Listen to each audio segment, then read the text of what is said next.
Many of us have family members or even children with disabilities, or know of somebody or even family friends who have kids with disabilities. Some of those children have grown up to become adults, living with one form of disability or the other.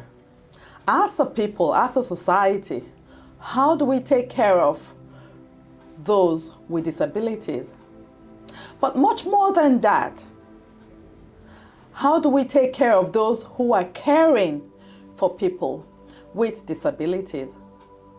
My guest today is not only one who cares for someone with disability, she is married to her heartthrob who has a form of disability, which she's going to speak about.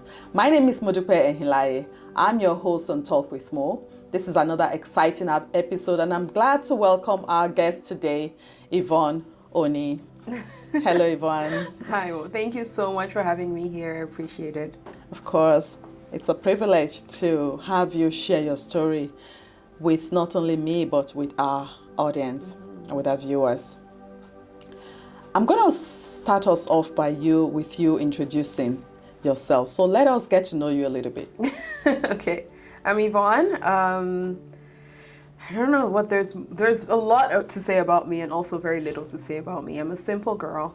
I love God, love Jesus, love talking about him, teaching about him. Without him, I could not have accomplished all I've accomplished. So by the grace of God, I went to Queen's University and graduated in 2016 with economics, Bachelor of Arts in Economics.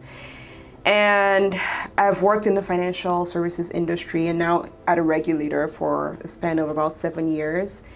And God has been good to me and he's given me some different ideas. And I started my own career coaching business recently. And what else? Oh yes, I'm a public speaker and I speak mostly about God. And I just find ways to incorporate him into every area of my life. And I think a big part too of why I'm here and why we're talking about this story is how I've been able to cope and use my faith, I think, even in this. So that's who I am. I'm just a Jesus girl. My name is Yvonne. I love that you're a Jesus girl, and I thank God for that, and I thank God for you. And I'm just going to, I think, share your age. I know that you're 28. Yes. And you are married. You got married last year. It's 2021. 2021. So this is, you'll be celebrating your second anniversary very soon by God's grace. Amen. And you are married to Tade Oni. So how did you meet Tade? Okay, so Tade and I met online. We met through a dating app, and we were both in bad places in our lives at the time. So and funny enough, so strange, we both downloaded the apps because we were kind of bored. I just wanted to feel like I was a pretty girl.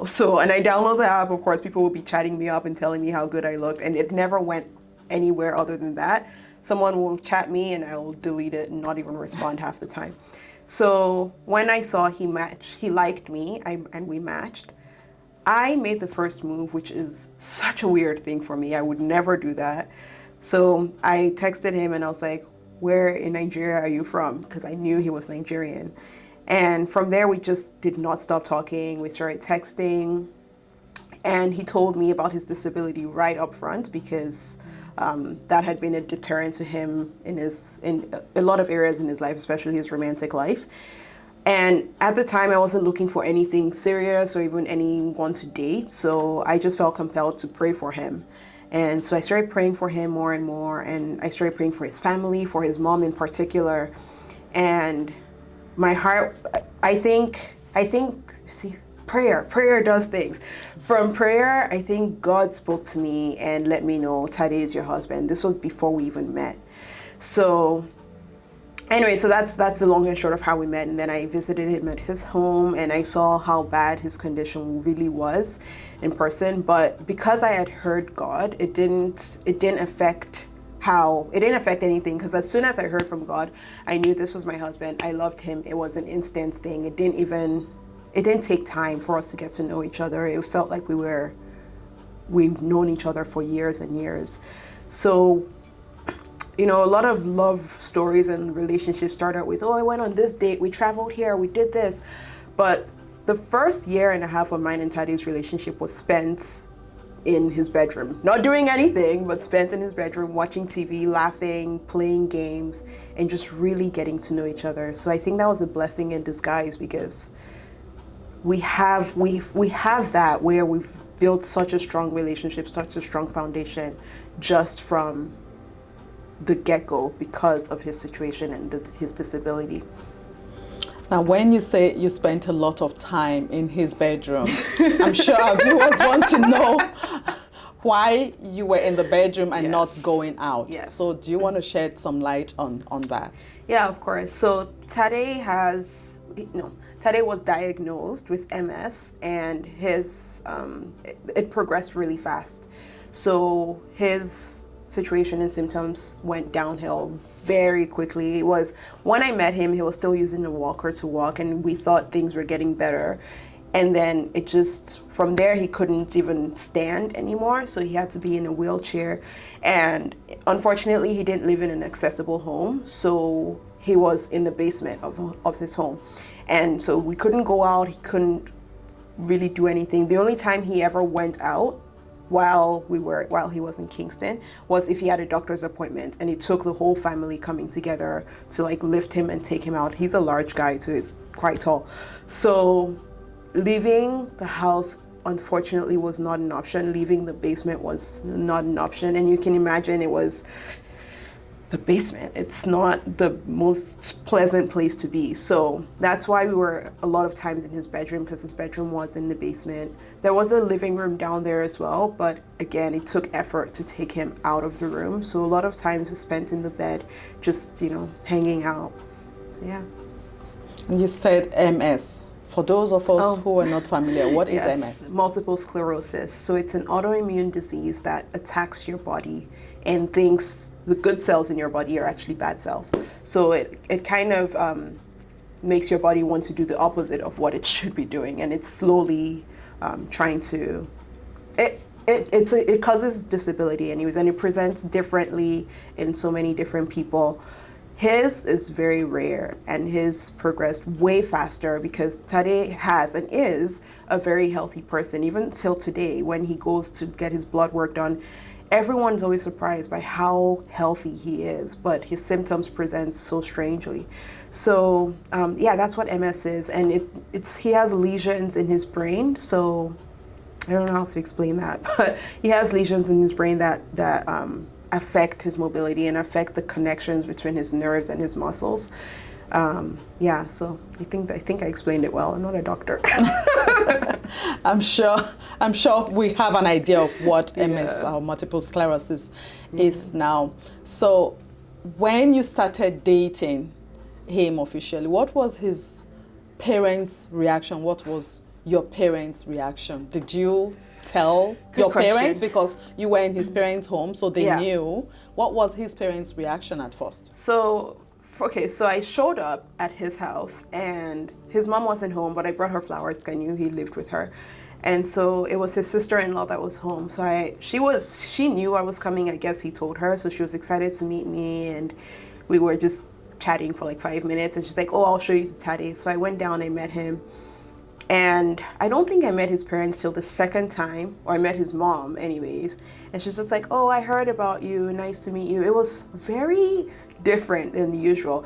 And the funny thing is, when I meet people, especially older people, I'd say Mrs. So-and-so or Ma, but instantly I was just like, "Oh, good morning, mommy." Like, it was just an instant thing. And I felt like when I said it, I was like, "Oh my gosh," but it didn't feel weird or anything. It was almost, but I also think everyone in the house called her mommy. Everyone in the house called his dad daddy. So maybe my head was like, "Oh, let me do what everyone else is doing."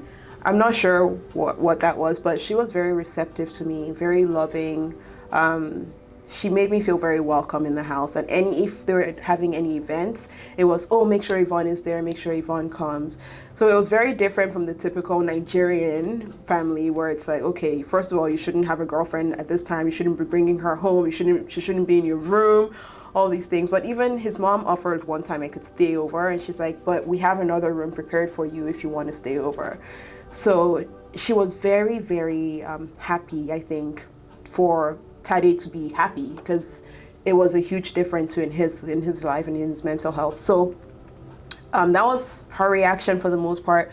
Towards when I moved out actually to Oakville, and then I went back to visit Tade one time. I remember her asking me, like, is this too much for you? Do you, like, no one will fault you if you feel the need to leave. And she brought up children. I can't even remember the conversation, but it was almost as if she was asking me, are you sure you want to do this?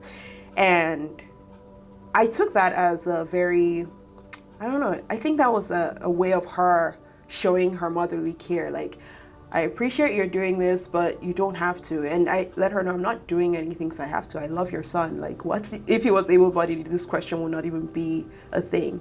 So, but I think his parents love me. I love them. They've been very good from the get-go. So, yeah, thank God for that. My parents, my mom knew, like, almost maybe a few days into me talking to Tade, because I needed to know how you hear from God. And I asked her, how do you hear from God?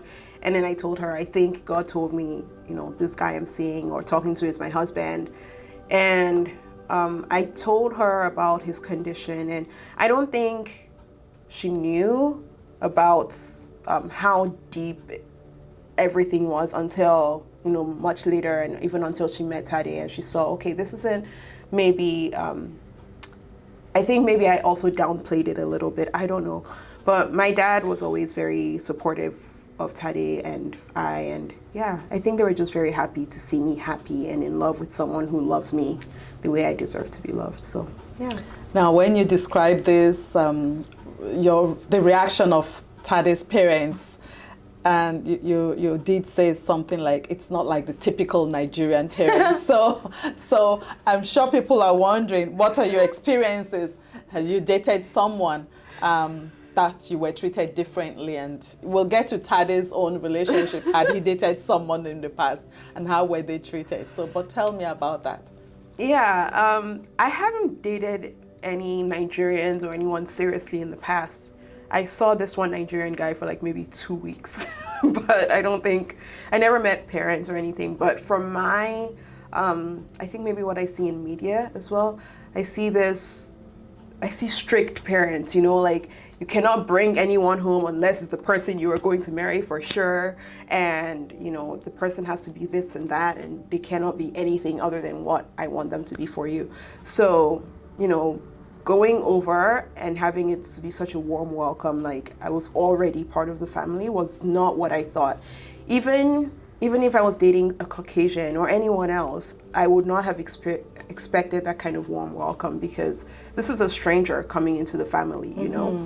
But yeah, it was very warm right off the bat, and I felt like this was my home in Kingston. So yeah. So you talked about moving out. Where did you move? Were you living with Tade? Where did you move out from? No, so I had my own apartment, funny enough, 5 minutes down the street from him, which we did not know prior to. And I moved to Oakville during the pandemic because I don't even know why, honestly. I just felt the need to move, and I moved. So yeah, that's... And Oakville being? 3 hours away. And is that my parents' home? Your parents' home? Yeah. All right, so how was Tade received by your parents when they eventually met him? I think very well. I think actually very well. You know, so before Tade met my parents, he called to, I think that was the time he called to ask for my hand in marriage, or he called to chat. I can't even remember. But I know there was a scheduled call happening, and I was down in my room crying and praying, and I was sweating. I was just so nervous. And I just wanted it to go very well. And when I came up, both my mom and dad, they were both so happy and like, oh, we love him, he's so nice, this is so good. And it was very pleasant. And they saw me in my reaction. I was just still crying and like, oh my gosh, I was shaking. And I was like, I didn't think you guys would like him, because also with his disability, he also has a speech, I don't want to say speech impediment, but his speech is limited sometimes in how he can express himself. So I was very nervous that a phone call would not be enough, you know, my parents to get to know who Tade was.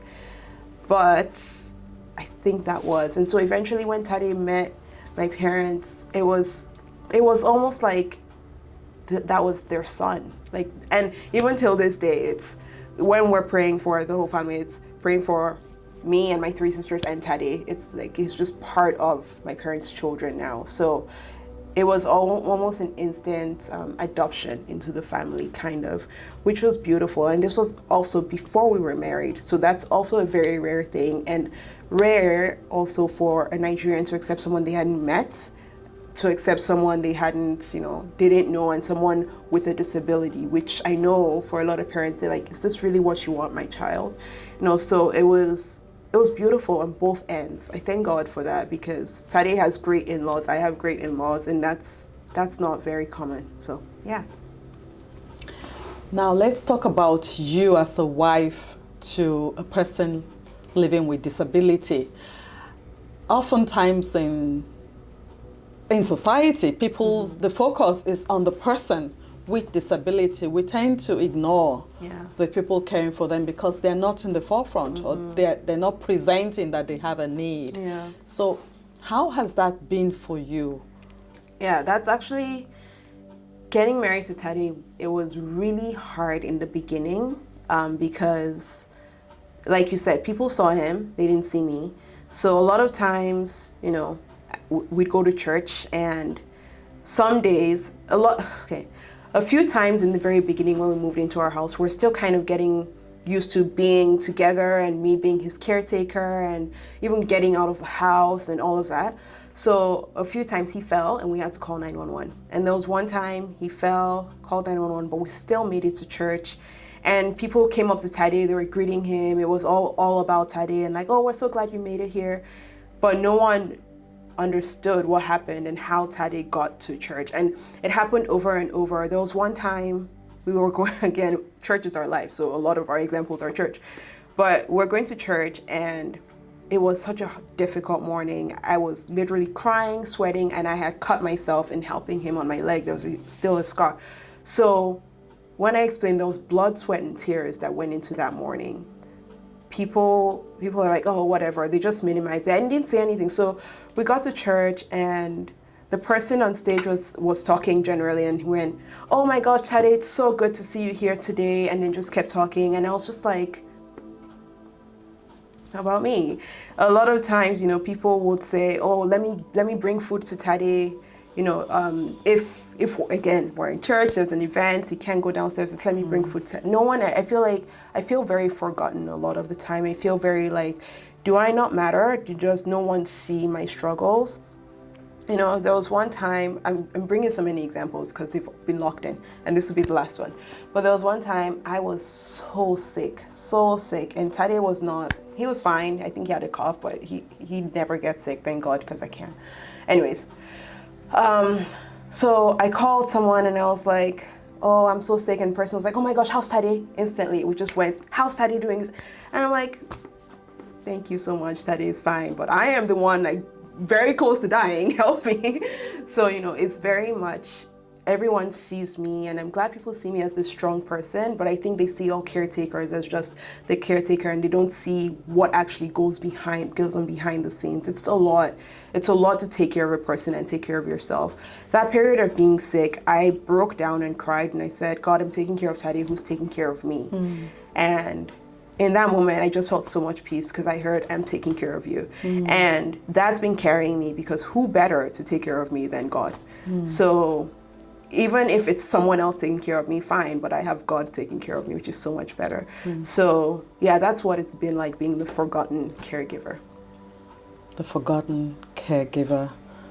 How would you want people to express care for you?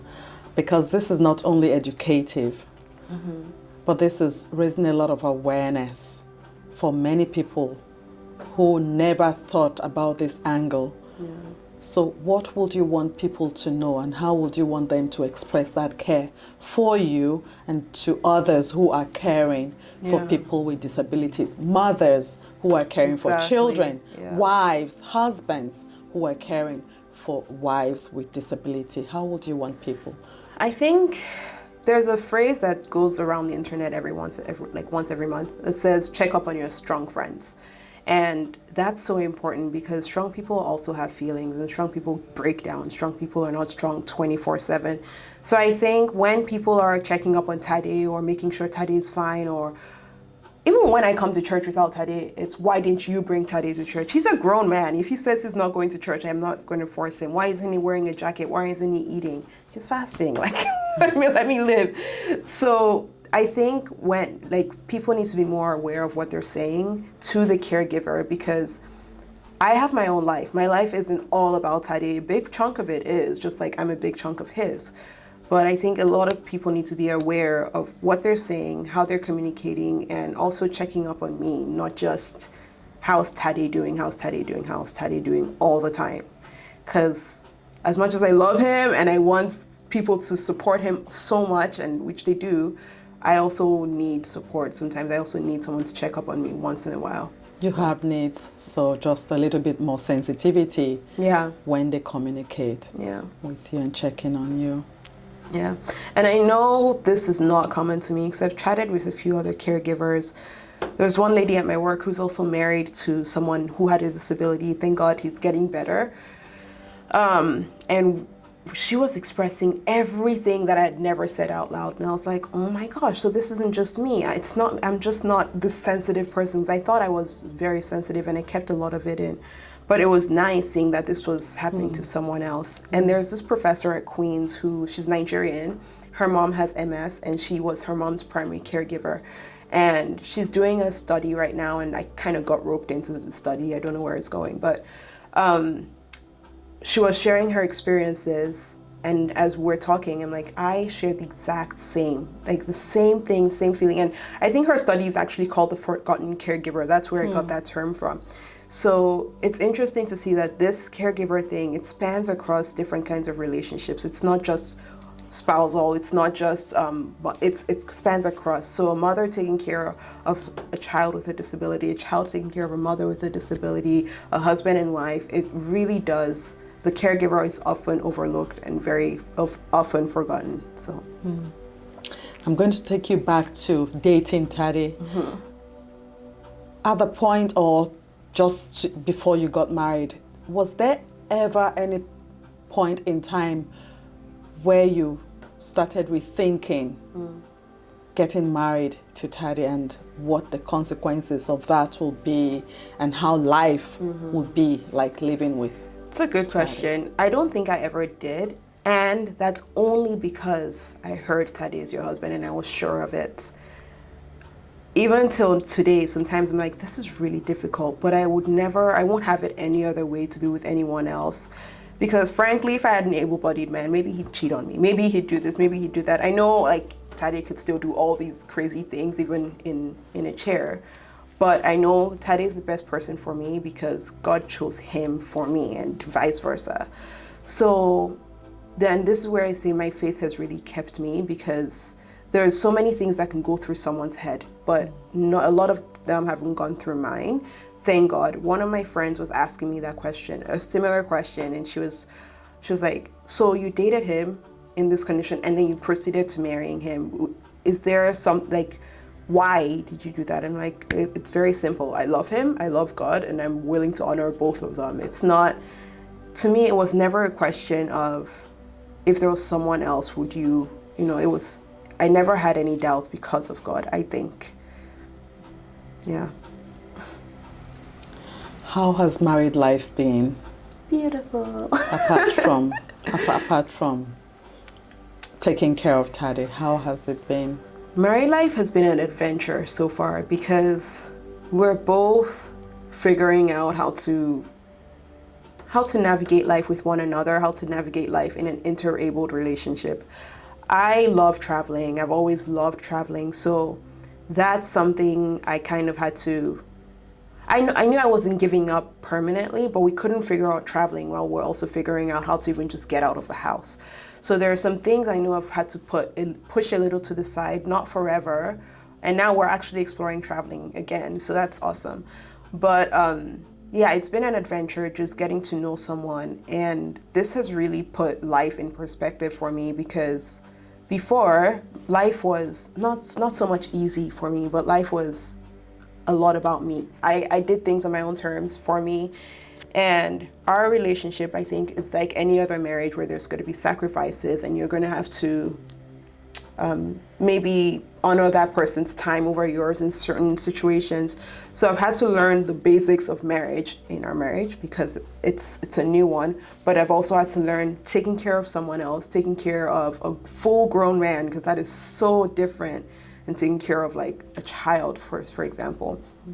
But I also think this is teaching me a lot of empathy. It's teaching me a lot about me, and teaching me a lot of patience, a lot of endurance. So married life has been really beautiful for the most part. A lot of it has been painful. There are nights there was someone I was watching, I think it's one of your previous interviews, that she was saying she just breaks down and cries in the bathroom. I'm like, what is it about bathrooms? Because that's where I cry. And it's not, I can't, like, not on a chair or anything, not even on the toilet seat, on the floor of the bathroom. I've just broken down and cried several times. But each time I find God every time I'm in that bathroom crying, or even in my study crying. I always find God and come away from it, if not laughing, just smiling and filled with peace. So, and that's another way I know that God is in this marriage, because there's no way I won't be more shaken up than I am. So yeah, it's really been beautiful. It has its challenges, it has its up and downs. And I think we're still trying to figure out how to get to know each other, even almost 2 years later. So, yeah. You talk a lot about God, faith. Tell us about your journey being a Christian. It's not a long one. It's really not. It's so I grew up Christian. However, I left.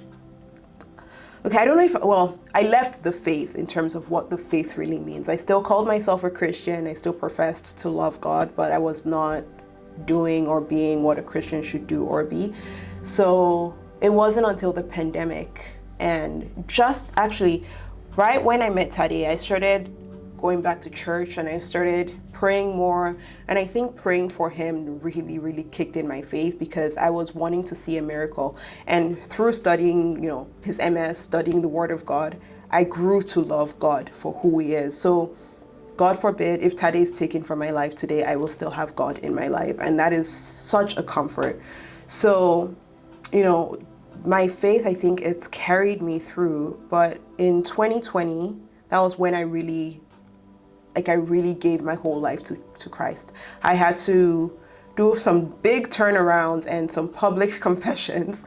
And it was a crazy time, but the whole time God had my back, because not one time did I ever receive any kind of hate or people pushing me away or anything like that. It was always very evident that God had my back throughout.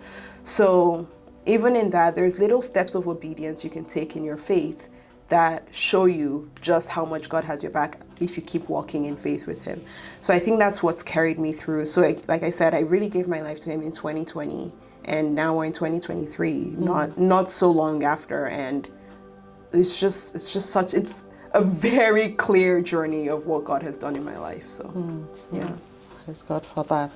I know that growing up, being a Christian had its own challenges, because it meant the kind of fun that the world, that was an allure for the world, shouldn't be appealing to you as a Christian. And so I wonder what kind of challenges being closer to God has had on you, if any. Yeah. Again, in 2020, when I fully gave my life to Christ, I had to renounce some friendships. I had to leave certain institutions, if you want to call it that, but certain circles and groups of people. And that was, it wasn't something that could have been done privately. It had to be done very publicly and loud. So I went through a very long period of isolation where I didn't have any friends. So I didn't have Christian friends, and I didn't have my old friends, because I was now gone from those people. So I was going through this period of isolation. I was living at home with my parents, but they had their lives. I don't know if any of my sisters were home at the time. I can't even remember, but that goes to show you they had their own lives even if they were home. So I was alone a lot of the time. But that aloneness in the first maybe like 4 or 5 months, I was lonely in my aloneness, and I'd cry a lot. but I had Tade to talk to over FaceTime, which was amazing. But when he wasn't there, it was me alone. But after the first few months, I wasn't lonely anymore, because I think in those lonely moments, that was when I grew so close to God, like very, very, very quick, because he was all I had. So after that, I wasn't lonely anymore, but I was still isolated. And yeah, I think that was when I really started discovering my passion for teaching and my passion for talking about the Word of God. And that was when I started stepping out of my comfort zone and doing interviews, talking to people, going on podcasts, and just really living my life as God wanted me to in that moment. So yeah, that was the hardest part, I think, the isolation. And today, what's your friendship like? Do you have more friends? Are you Too many. Too many. friends? Go away. I'm joking. No one go away.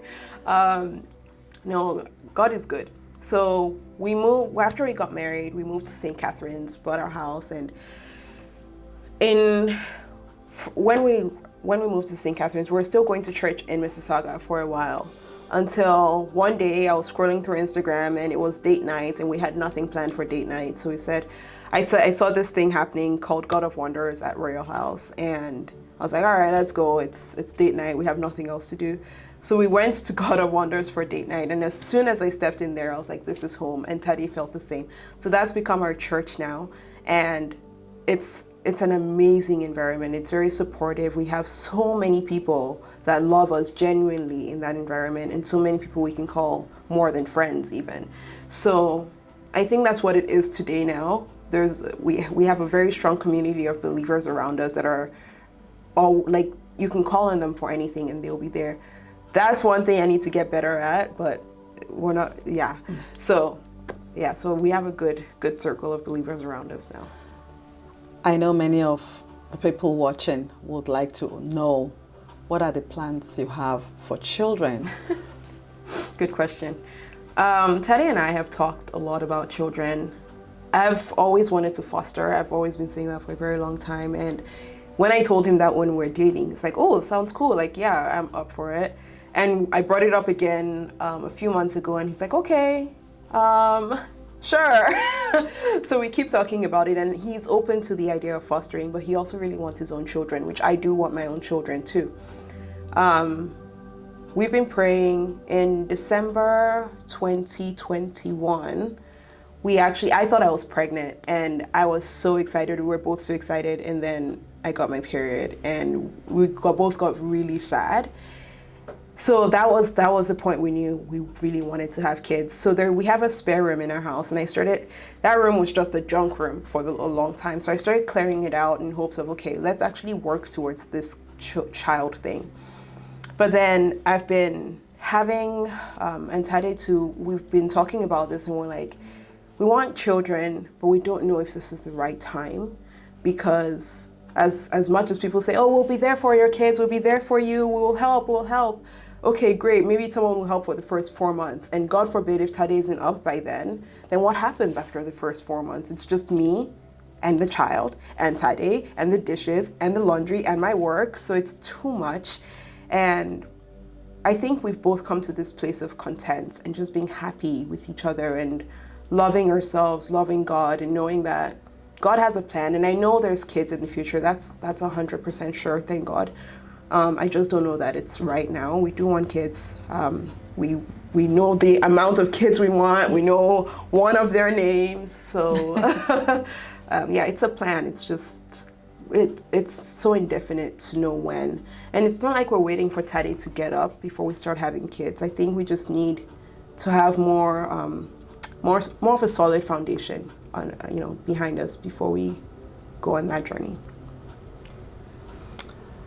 For other young men and young women who might find their soulmate in a person with disability, what would you advise them? What would your advice be when they think of getting married to that person or even proceeding with that relationship? What would your advice be? See, they would have to be believers. And that would be my advice, to really get close to God, because you can't do this alone. A lot of the time I'm like, how have I done this? Like, just in one day. There are so many things I do in one day, and I'm like, how did this happen? And I know it's just God and his strength and power carrying me along. So that's what I'd say. And I know it sounds like a cop-out answer. Oh, get close to God, trust in God. But he needs to be your all, your literal all. As in, if that person goes, you will not be broken, you will not be shattered, you will still have God. So I think that's what I'd say to them. If they're not believers, you would need to have a very strong core to deal with, because again, or a strong support system. I think you cannot do this alone. And oftentimes you find yourself alone in a situation like this, and that's why you need God, because not everyone will understand. Not everyone wants to even share or care. You know, they would say they care, but then you call on people for help and they're not there. So I think that's what I'd say. Just really, really make sure your relationship with God is solid before you proceed into something like this, because it's very uncharted waters, and there'll be seasons and times and days where you just feel like, I can't do this. I can't, and it's not like you want to give up. You know you can't. You won't give up. You can't give up. But you just physically feel like you cannot go on with life. So that's where God comes in. Now, apart from hearing from God, yeah, right? We don't have a sense of who Tade is. So tell us, people watching would like to have a sense of who your guy, your bull.